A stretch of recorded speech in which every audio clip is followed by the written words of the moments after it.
नमस्कार, आप देख रहे हैं समसामयिक विषयों पर आपका पसंदीदा कार्यक्रम विशेष। मैं हूं दीपक डोभाल। अगर आपने हॉलीवुड की प्रसिद्ध film catch me if you can देखी होगी तो आपको पता होगा कि फ्रैंक एबैग्नल नाम के एक जालसाज ने कैसे बैंक चेक्स की खामियों का फायदा उठाया। अमेरिकी सरकार ने उसे पकड़ा जरूर, लेकिन उसके टैलेंट को जाया नहीं होने दिया। आखिरकार इसी फ्रैंक एबैग्नल की मदद से चेक फ्रॉड्स पर नियंत्रण भी लगाया जा सका। कहने का मतलब ये है कि अगर किसी भी दिमाग या तकनीक का इस्तेमाल सही दिशा में हो तो नतीजे पलटते देर नहीं लगती। कुछ यही बात लागू होती है बिटकॉइंस जैसी क्रिप्टो करेंसी में इस्तेमाल होने वाली ब्लॉकचेन टेक्नोलॉजी पर। दरअसल क्रिप्टो करेंसी के चक्कर में ब्लॉकचेन तकनीक ही बदनाम हो गई, लेकिन दुनिया के कई देशों में इस तकनीक का इस्तेमाल न सिर्फ बेहतर गवर्नेंस के लिए हो रहा है, बल्कि दुनिया भर की इंडस्ट्रीज इस तकनीक के इस्तेमाल के लिए अपनी अपनी सरकारों पर दबाव भी डाल रही हैं। हम सब जानते हैं कि बिटकॉइंस ने रातों रात कैसे दुनिया की एक बड़ी आबादी को सकते में डाल दिया, और ये सब मुमकिन हुआ उसकी मूल टेक्नोलॉजी ब्लॉकचेन के जरिए।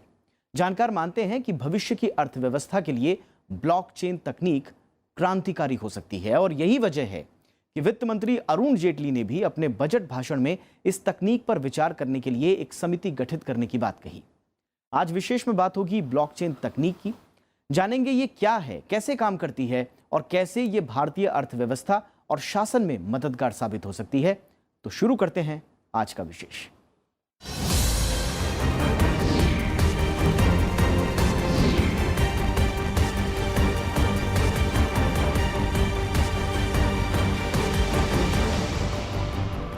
हाल ही के दिनों में बिटकॉइंस और दूसरी क्रिप्टो करेंसीज काफी लोकप्रिय हुई। हालांकि क्रिप्टो करेंसी को लेकर कई तरह की शंकाएं जताई जा रही हैं, लेकिन इसके लेन देन से जुड़ी तकनीक जो इसके मूल में है, ब्लॉकचेन तकनीक, इसे आधुनिक समय का एक क्रांतिकारी आविष्कार माना जा रहा है। ये एक तरह का आभासी बही खाता है जिसमें सूचना के लेन देन को उससे पहले ब्लॉक यानी सोर्स से लेकर आखिरी ट्रांजैक्शन तक का हिसाब किताब जुड़ जाता है, यानी सूचनाओं के ब्लॉक्स की एक चेन। आइए जानते हैं ब्लॉकचेन के बारे में।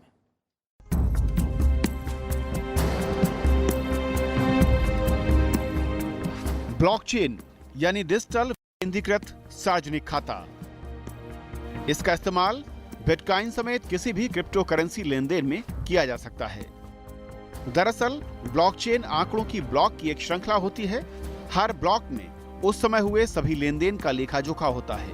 यह पूरी तरह से सार्वजनिक होती है और ब्लॉकचेन का इस्तेमाल करने वाला कोई भी शख्स इसे देख सकता है और पिछले तमाम लेन देन का हिसाब भी जान सकता है। इससे लेन देन का कोई केंद्रीय रिकॉर्ड रखे बिना किसी भी डिजिटल लेन देन को ट्रैक करने की सहूलियत मिलती है।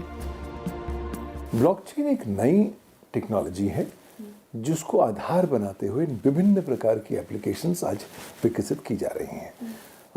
एक आम भाषा में बात की जाए तो ब्लॉकचेन एक कॉमन डिस्ट्रीब्यूटेड लेजर है, यानी कि एक ही रिकॉर्ड जो अलग अलग कंप्यूटर्स में अलग अलग ब्लॉक्स में एक साथ स्टोर किया जाता है, रिटेन किया जाता है। उसका उद्देश्य होता है कि कोई एक व्यक्ति मनमाने तरीके से कुछ बदलना चाहे तो वो नहीं बदल सकता, क्योंकि सभी लोगों के पास ये रिकॉर्ड है। हालांकि ब्लॉकचेन कोई नई तकनीक नहीं है। ये 3 अलग अलग तकनीकों का समायोजन है, जिनमें इंटरनेट, निजी कुंजी की क्रिप्टोग्राफी यानी सूचना को कोड में बदलना और प्रोटोकॉल पर नियंत्रण रखने की तकनीक शामिल है। क्रिप्टोग्राफी की सुरक्षित श्रृंखला पर पहला काम 1991 में स्टुअर्ट हैबर और डब्ल्यू स्कॉट स्टोरेंटा ने किया। 1992 में बायर, हैबर और स्टोरेंटा ने इसके डिजाइन में सुधार किया, जिससे कई ब्लॉकों को एक ब्लॉक में एकत्रित करने की अनुमति दी जा सकती है। पहली ब्लॉकचेन को पहली बार 2008 में सतोशी नाकामोतो के किसी व्यक्ति या समूह ने क्रिप्टो करेंसी के लिए इस्तेमाल किया। 2016 में रूसी संघ की केंद्रीय प्रतिभूति डिपॉजिटरी ने ब्लॉकचेन प्लेटफॉर्म पर आधारित एक पायलट परियोजना की घोषणा की, जिससे ब्लॉकचेन का इस्तेमाल स्वचालित मतदान प्रणाली के लिए किया जा सकता है। जैसे कंप्यूटर आया, कंप्यूटर आपस में सब जुड़ गए तो इंटरनेट बन गया, कंप्यूटरों को आपस में इंटरनेट से जोड़ दिया गया। इसी तरीके से जो लिंक ट्रांजैक्शन हैं उनको अगर एक डिस्ट्रीब्यूटेड नेटवर्क में जोड़ दिया जाए तो वो ब्लॉकचेन है। वो इसको न्यूयॉर्क टाइम्स ने बोला है कि ब्लॉकचेन पूरे इकोसिस्टम को चेंज कर रहा है।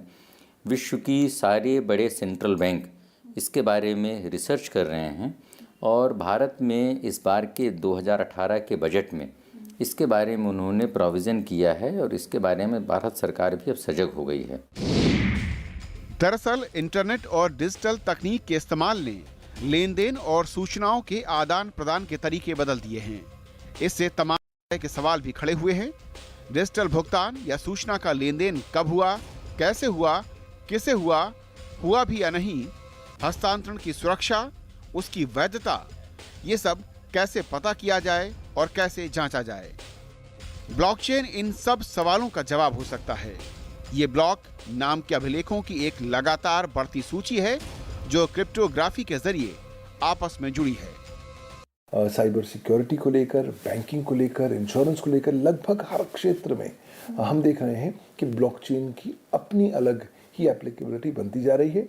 मेरा व्यक्तिगत मानना है कि ब्लॉकचेन आज के संदर्भ में, आज के युग में एक गेम चेंजर है और जितनी जल्दी हम इसके महत्व और उसके पोटेंशियल को समझें उतना ही अच्छा हम सबके लिए होगा। ब्लॉकचेन तमाम लेन देन ब्लॉक का कड़ी दर कड़ी रिकॉर्ड है। इसमें कई लोग एक साथ जानकारी के रिकॉर्ड में प्रविष्टियां लिख सकते हैं। सूचनाओं को यूजर्स का एक ग्रुप नियंत्रित कर सकता है। सूचना का रिकॉर्ड संशोधित कर सकता है या फिर बदल सकता है। यह तकरीबन विकिपीडिया प्रविष्टियों की तरह है जो किसी एक प्रकाशक या किसी एक व्यक्ति की जानकारी पर आधारित या किसी एक व्यक्ति के नियंत्रण में नहीं है। तमाम यूजर्स जिनके पास सूचना जोड़ने की अनुमति है इसमें अपना योगदान कर सकते हैं। हालांकि केंद्रीय डेटाबेस पर विकिपीडिया का नियंत्रण रहता है। लीना शर्मा के साथ ज़ैगब मुर्तजा, राज्यसभा टीवी। यहाँ ये भी समझना जरूरी है कि ब्लॉकचेन कोई करेंसी नहीं है। ब्लॉकचेन दरअसल एक बेहद आधुनिक तकनीक है जिसके जरिए क्रिप्टो करेंसीज का लेन देन मुमकिन हो पाया। बिना ब्लॉकचेन के वर्चुअल करेंसीज का लेन देन मुमकिन ही नहीं है। लेकिन ये काम कैसे करता है, आइए अब यही समझने की कोशिश करते हैं।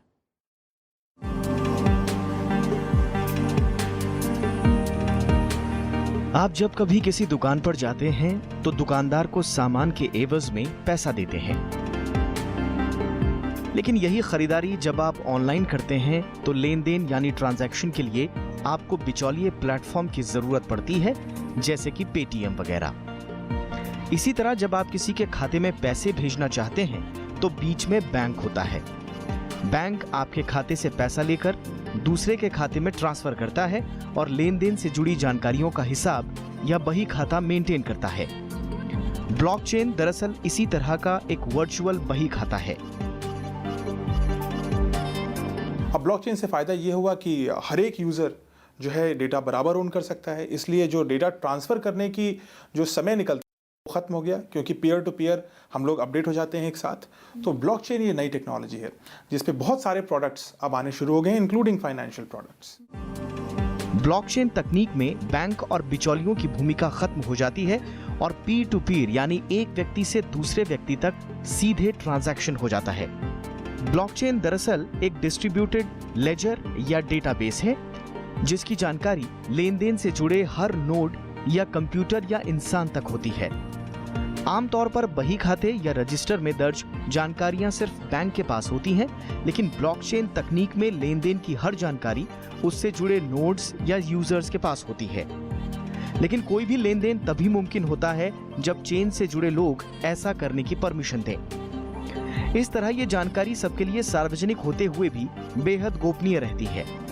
आइए ब्लॉकचेन के कॉन्सेप्ट को ग्राफिक्स के जरिए समझते हैं। मान लीजिए कुछ लोगों का ग्रुप आपस में व्यापार करता है। इस ग्रुप में से राम नाम का व्यापारी श्याम नाम के व्यापारी को कुछ पैसे या क्रिप्टो करेंसी भेजना चाहता है। इसके लिए राम और श्याम नोट्स के जरिए जुड़ेंगे। राम श्याम को करेंसी का ट्रांसफर जैसे ही करेगा वो ट्रांजैक्शन ब्लॉक में दर्ज हो जाएगा। ब्लॉक में दर्ज ये जानकारी व्यापार से जुड़े सभी लोगों तक पारदर्शी तरीके से पहुंच जाएगी। लेकिन मामला यहीं तक सीमित नहीं होगा। अब ये ट्रांजैक्शन सही है या नहीं, इसे चेक करने के लिए इसे वैलिडेट या मंजूर किया जाएगा। लेन देन का सत्यापन होने के बाद उसकी जानकारी हमेशा हमेशा के लिए ब्लॉक में दर्ज हो जाएगी और आखिर में ये ब्लॉक लेन देन से जुड़े दूसरे ब्लॉक्स के साथ जुड़ जाएगा और यही है ब्लॉकचेन। ब्लॉकचेन के जुड़ जाने से राम का भेजा पैसा आखिरकार श्याम को मिल जाएगा। ब्लॉकचेन ये कहती है कि जो जितने भी यूज़र्स हैं, मान लीजिए 1000 यूज़र हैं या 2000 यूज़र हैं, जितने भी यूज़र हैं, वो सब संपूर्ण डेटा को एक साथ ओन करते हैं और बराबर राइट्स के साथ ओन करते हैं। तो मतलब ये है कि मान लीजिए 2 लोग इस डेटा को ओन करते हैं, तो इन दोनों के पास ये सारा डेटा है और जो ये एक डेटा चेंज हुआ, ये डेटा अपने आप इसको भी रिफ्लेक्ट हो जाएगा और इन द रियल टाइम हो जाएगा। मतलब इसमें कोई एक्सचेंज नहीं होगा, ये पीयर टू पीयर आपस में एक दूसरे को जान लेंगे। तो इसमें कोई सेंट्रल पॉइंट नहीं होता कि डेटा यूं जाए और वापस आए इधर, बल्कि आपस में एक दूसरे का डेटा ओन कर लेते हैं। ट्रांजैक्शन को पूरा करने के लिए ब्लॉक्स को सॉल्व करना बेहद जरूरी है, लेकिन इसमें एक बहुत ही जटिल गणितीय प्रणाली होती है जिसे प्रूव करने के लिए आपको लाखों कैलकुलेशन प्रति सेकंड करने पड़ते हैं। उसके बाद ही ट्रांजैक्शन कंफर्म होता है, इसीलिए इसे बेहद सुरक्षित माना जाता है। इंटरनेट पर blockchain.info जैसी कई वेबसाइट्स मौजूद हैं जहां लॉगिन कर आप ब्लॉकचेन से जुड़ सकते हैं और अपना वर्चुअल वॉलेट या बटुआ जनरेट कर सकते हैं। ट्रांसफर की गई रकम आपके वर्चुअल वॉलेट में ही आएगी। उसके लिए आपको एक एड्रेस भी जनरेट करना होता है। Bureau report, Rajya Sabha TV. Blockchain तकनीक केवल क्रिप्टो करेंसी तक ही सीमित नहीं है, बल्कि इसके जरिए वित्तीय प्रणाली, शिक्षा, स्वास्थ्य, रियल एस्टेट जैसे तमाम क्षेत्रों को बेहतर बनाया जा सकता है। आइए देख लेते हैं ब्लॉकचेन तकनीक का इस्तेमाल कहां-कहां किया जा सकता है और कैसे-कैसे किया जा सकता है।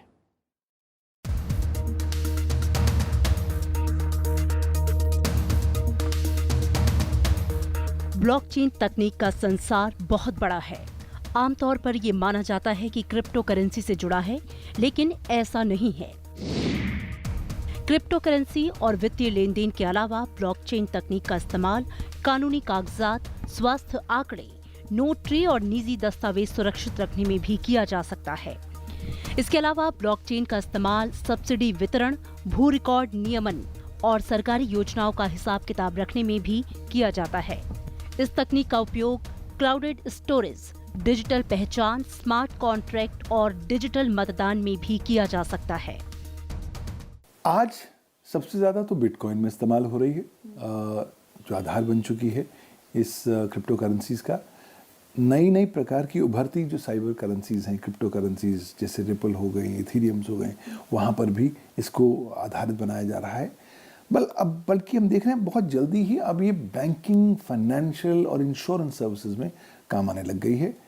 ई हेल्थ में काम इस्तेमाल हो रहा है, इलेक्ट्रॉनिक गवर्नेंस में इस्तेमाल हो रहा है, यहाँ तक कि अब हम देख रहे हैं कि साइबर सुरक्षा और इलेक्ट्रॉनिक स्टोरेज के संदर्भ में भी इसका इस्तेमाल किया जा रहा है। अगर हम कुछ विशेषज्ञों की बात सुने तो ये इतनी बड़ा पोटेंशियल है इसकी एप्लीकेशन का कि लगभग हर ह्यूमन एक्टिविटी या ह्यूमन वर्टिकल के संदर्भ में इसका इस्तेमाल किया जा सकता है। दरअसल ब्लॉकचेन एक विकेंद्रीकृत तकनीक है जिसमें आंकड़ों के ब्लॉक की एक श्रृंखला होती है। प्रत्येक ब्लॉक में उस समय हुए सभी लेन देन का लेखा जोखा होता है। कई ऐसे विचार और योजनाएं जो ढांचागत कमियों, उच्च लागत, केंद्रीकरण और धीमे नेटवर्क की वजह से अभी तक कारगर नहीं मानी जाती थीं, ब्लॉकचेन तकनीक ने उन्हें काफी हद तक आसान बना दिया है। दुनिया में कई जगह वाणिज्य संपत्तियों को किराए पर देने के लिए प्रॉपर्टी डीलर इसका इस्तेमाल कर रहे हैं। क्लाउड होस्टिंग प्लेटफॉर्म इसका इस्तेमाल शैक्षणिक जानकारियों के लिए कर रहे हैं। इसके जरिए अमेरिका जैसे देशों में छात्रों, अध्यापकों और कंपनियों को पारदर्शी और सुरक्षित प्लेटफॉर्म मुहैया कराए जा रहे हैं। नहीं, जैसे मैंने बोला कि समाज के और अर्थव्यवस्था के कई क्षेत्रों में, जैसे अभी केंद्रीय मंत्री ने उन्होंने घोषणा की है कि 7 जगहों पर वो एक नए तरीके के सेंटर बनाए जाएंगे और ब्लॉकचेन के बारे में उन्होंने बताया कि गुरुग्राम में इसके लिए एक सेंटर बनाया जाएगा। तो सरकार अभी चीज़ों को समझ रही है और उसका कैसे इस्तेमाल हो इसके बारे में RBI में हलचल है और कैसे इसके दुरुपयोग को रोका जाए इसके लिए भी बजट में बोला गया है। वित्त मंत्री ने अपने भाषण में बोला है कि जो बिटकॉइंस हैं ये गैर कानूनी हैं और सरकार इस पर अंकुश लगाएगी। तो मैं समझता हूँ कि इसको इस्तेमाल करने के लिए अर्थव्यवस्था के विभिन्न क्षेत्रों में अभी हमको एक लंबी दूरी तय करनी है। वित्तीय क्षेत्र से जुड़ी कंपनियां ब्लॉकचेन तकनीक से जुड़े तमाम कामकाज में तेजी से अपना प्रसार कर रही हैं। फिनटेक कंपनियां वित्तीय सेवाओं के लिए ब्लॉकचेन और ऐप की सहायता ले रही हैं। ये कंपनियां इसके जरिए ऋण देने से लेकर बीमा तक मुहैया करा रही हैं। दरअसल विकेंद्रीकरण और पारदर्शिता की वजह से ब्लॉकचेन तकनीक काफी कारगर साबित हो रही है। लेकिन जहां निजी सूचना का मामला हो और जानकारियां सार्वजनिक होने पर नुकसान का डर हो, वहां इनका इस्तेमाल नहीं हो सकता। फिर भी पारदर्शिता बढ़ाने और साफ सुथरे लेन देन और लेन देन का इतिहास जानने के नजरिए से ये बेहद शानदार हैं। जैगम मुर्तजा के साथ लीना शर्मा, राज्यसभा टीवी। अब सवाल ये उठता है कि क्या ब्लॉकचेन तकनीक में कुछ चुनौतियां भी हैं? दरअसल देश में वित्तीय लेन देन के बदलते तरीकों और तकनीक के बढ़ते दखल के बीच सुरक्षा जैसे सवाल भी हैं। देश में डिजिटल लेन देन के साथ ही फ्रॉड भी बढ़े हैं। ऐसे में ब्लॉकचेन जैसे विकल्प कितने कारगर हैं, ये समझना भी जरूरी है। देश में सरकार का रुझान डिजिटल लेन देन को बढ़ावा देने पर है। हालांकि बिटकॉइन और दूसरी क्रिप्टो करेंसी पर सरकार का नजरिया साफ है। सरकार ऐसी किसी भी करेंसी या भुगतान के तरीके को मान्यता नहीं देती जो सरकारी नियंत्रण या नियमन से बाहर है।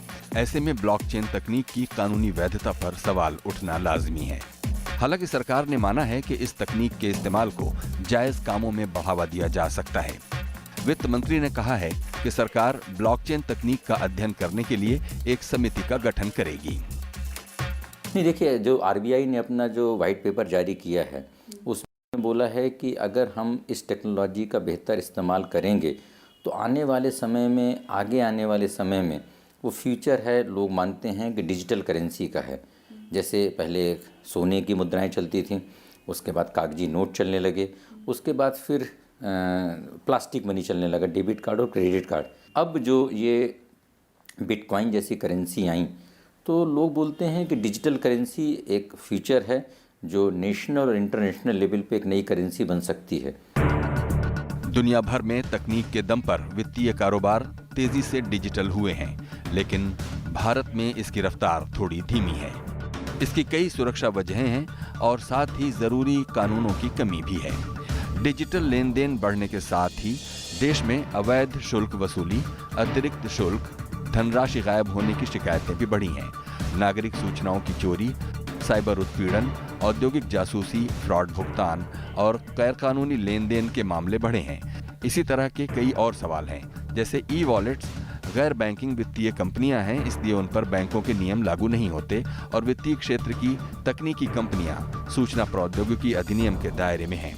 जाहिर है किसी भी अनियमितता से निपटने के लिए कानून का बुनियादी ढांचा नदारद है।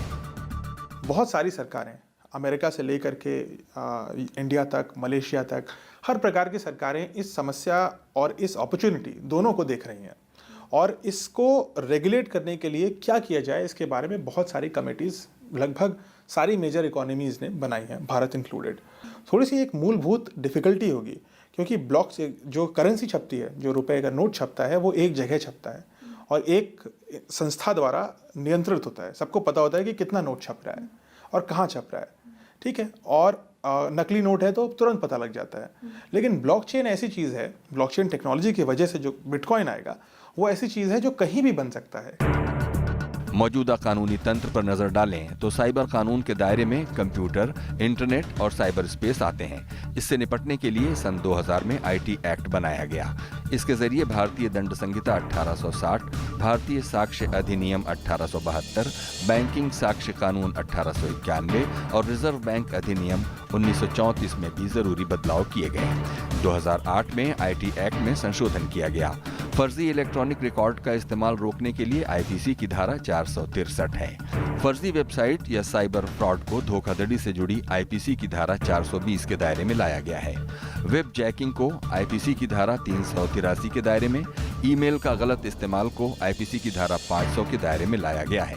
लेकिन तकनीक की दुनिया में क्रांतिकारी बदलाव आ चुके हैं और ये सब कानून नाकाफी हैं। अभी एक ही हमारे पास कानून है, भारत का सूचना प्रौद्योगिकी कानून। वो इलेक्ट्रॉनिक डेटा और कंप्यूटर सिस्टम्स को ताल्लुक तो रखता है, तो ब्रॉडली स्पीकिंग कुछ पहलू ब्लॉकचेन के आप आईटी एक्ट में कवर कर पाएंगे। लेकिन ब्लॉकचेन को लेकर विशिष्ट प्रकार की नई जो चुनौतियां आ रही हैं उसको डील करने के लिए बहुत जल्दी हमें इनेबलिंग कानूनी प्रावधान लाने पड़ेंगे। उदाहरण के तौर पर अमेरिका में एक स्टेट है जिसने हाल ही में एक नया कानून पारित किया है जो ब्लॉकचेन का इस्तेमाल लीगलाइज कर चुकी है इलेक्ट्रॉनिक इनकॉर्पोरेशन डॉक्यूमेंट्स को स्टोर करने के लिए। बैंक के डिजिटल लेन देन कई वजहों से गलत हो सकते हैं। इनमें से अधिकांश मामलों में ग्राहक की कोई गलती नहीं होती। डेबिट कार्ड और बैंक खाते का हैक होना कोई नई बात नहीं है। इसके अलावा गलत कैश ट्रांसफर और ट्रांजैक्शन हुए बिना पैसे कट जाने के मामले भी हैं। इन सब मामलों में कैश ट्रेल यानी भुगतान के रिकॉर्ड की सही जांच या चोरी पकड़ पाना आसान नहीं है। ब्लॉकचेन तकनीक इस पर लगाम लगा सकती है। इसमें हर भुगतान का रिकॉर्ड ब्लॉक में दर्ज हो जाता है और भुगतान की जानकारियों की एक चेन बनती जाती है। लेकिन इससे पहले ब्लॉकचेन को कानूनी वैधता जरूरी है। साथ ही ये भी जानना जरूरी है कि इसमें गड़बड़ी की कितनी गुंजाइश है। लीना शर्मा के साथ जैगम मुर्तजा, राज्यसभा टीवी। 2 दशक पहले तक हम वित्तीय लेन देन में सिर्फ नकदी का इस्तेमाल ही करते थे, लेकिन जैसे जैसे वित्तीय सेवाओं का स्वरूप बदला, लेन देन के तौर तरीकों में भी क्रांतिकारी बदलाव हुए। इंटरनेट की सुपर कनेक्टिविटी ने वित्तीय सेवाओं में नई तकनीक के इस्तेमाल के नए अवसर खोले और दुनिया के तमाम देशों के साथ साथ भारत ने भी कैशलेस इकोनॉमी बनने की ओर कदम बढ़ा दिए। आइए समझते हैं कि कैसे वित्तीय सेवाओं का स्वरूप बदला और इस वक्त देश में वित्तीय लेन देन का ढांचा कैसा है। दुनिया धीरे धीरे तकनीक के नए युग में प्रवेश करती जा रही है। मेडिकल में बायोटेक्नोलॉजी और जेनेटिक्स हो, साइंस में रोबोटिक्स और अब आर्टिफिशियल इंटेलिजेंस हो या अर्थव्यवस्था में ई कॉमर्स, नई तकनीकों ने परंपरागत तौर तरीकों को पूरी तरह से बदल कर रख दिया है। पिछले 2 दशकों में वित्तीय लेन देन के परंपरागत तरीकों में क्रांतिकारी बदलाव आए हैं। आज देश डिजिटल अर्थव्यवस्था में तब्दील हो रहा है। डिजिटल यानी वो प्रक्रिया जिसमें ग्राहक इलेक्ट्रॉनिक साधनों के माध्यम से पैसे का हस्तांतरण करता है। एक खाते से दूसरे खाते में पैसे भेजना हो, बिल देना हो या किराने की दुकान से सामान खरीदना, कार्ड या किसी भी डिजिटल प्लेटफॉर्म की मदद से चुटकियों में ट्रांजैक्शन पूरा। आज डेबिट या credit card, mobile wallet, mobile apps, net banking, electronic clearing service यानी ECS, national electronics fund transfer यानी NEFT, तत्काल भुगतान सेवा यानी IMPS और प्रीपेड उपकरणों जैसी नई तकनीकों के इस्तेमाल से लेन देन बेहद आसान हो गया है। देखिए, परंपरागत तरीके परंपरा पर आधारित थे। परंपरा कहती थी कि सेंट्रलाइज्ड रेगुलेटर होना चाहिए। तो जैसे भारतीय रिजर्व बैंक है, तमाम सारा सेंट्रल रेगुलेटर है, तमाम बैंक्स को रेगुलेट करता है। डिस्ट्रीब्यूटेड जो लेजर सिस्टम था उस पर हमने बहुत ज़्यादा तवज्जो नहीं दी थी। बट अब युग बदल गया है, टेक्नोलॉजी बदल रही है और अब इस ब्लॉकचेन की वजह से बहुत सारे बैंक्स और बैंकिंग और फाइनेंशियल सर्विसेज इम्पैक्ट होने वाली हैं। सरकार ने बीते कुछ वर्षों में डिजिटल लेन देन पर खासा जोर दिया है। डीमोनेटाइजेशन हो या GST या ई-वे बिल, इन सब के पीछे नकदी के लेन देन को कम करना सबसे बड़ा मकसद है। लेकिन डिजिटल लेन देन को आखिर क्यों इतना महत्व दिया जा रहा है? दरअसल इसकी कुछ ठोस वजहें हैं। डिजिटल तरीके से लेन देन में सबसे बड़ी सुविधा समय की बचत की है। इसके अलावा कैश हैंडलिंग की लागत कम होती है और इसका जोखिम भी कम होता है। व्यक्तिगत स्तर के अलावा इससे समूची अर्थव्यवस्था में नकदी प्रबंधन की लागत भी कम होती है। बेहतर क्रेडिट तक पहुंच और वित्तीय समावेशन सक्षम बनाने की दिशा में इससे लेन देन का रिकॉर्ड भी मेंटेन होता है। यही नहीं, इससे टैक्स अवॉइडेंस में भी कमी आती है और आखिरकार जाली मुद्रा और काले धन पर अंकुश लगता है। ये हमारे चाहने से नहीं होता है। हम एक टेक्नोलॉजी में अंतर्राष्ट्रीय जगत से जुड़े हुए हैं और जहाँ पर हमको कई बार विवशतापूर्ण तरीके से निर्णय लेने पड़ते हैं। तो हम इकोसिस्टम में सर्वाइव करने के लिए हम उसमें एक स्वेच्छा से शामिल हो रहे हैं कि कंपल्सिव शामिल हो रहे हैं। हम वहाँ पर हम शिकार हैं कि हम वहाँ पर अग्रणी भूमिका निभा रहे हैं। वहाँ पर हम लाभार्थी हैं कि हमारा शोषण हो रहा है। ये सवाल महत्वपूर्ण है। इस वक्त देश में 90 करोड़ से ज्यादा मोबाइल उपभोक्ता हैं और ये तादाद हर दिन बढ़ रही है। लोगों के बीच इंटरनेट का दायरा भी उसी अनुपात में बढ़ रहा है। यही वजह है कि सरकार डिजिटल लेन देन को बढ़ावा देने के लिए कई योजनाओं पर काम कर रही है। किसान क्रेडिट कार्ड हो, भीम ऐप या रुपे कार्ड, सरकारी योजनाओं का लाभ जनता अपने मोबाइल से ही उठा सकती है। इससे शासन में पारदर्शिता तो आएगी ही, साथ ही नई तकनीकों और बदलती दुनिया के साथ देश खुद को बखूबी ढाल पाने में भी सक्षम होगा। इसके अगले चरण के तौर पर अगर सरकार ब्लॉकचेन जैसी तकनीकों पर अमल करती है तो इससे सरकारी योजनाओं का बिना भ्रष्टाचार और बिचौलियों की भूमिका के आम लोगों तक पहुंचाने में मदद मिलेगी। ऋतु कुमार के साथ ब्यूरो रिपोर्ट, राज्यसभा टीवी।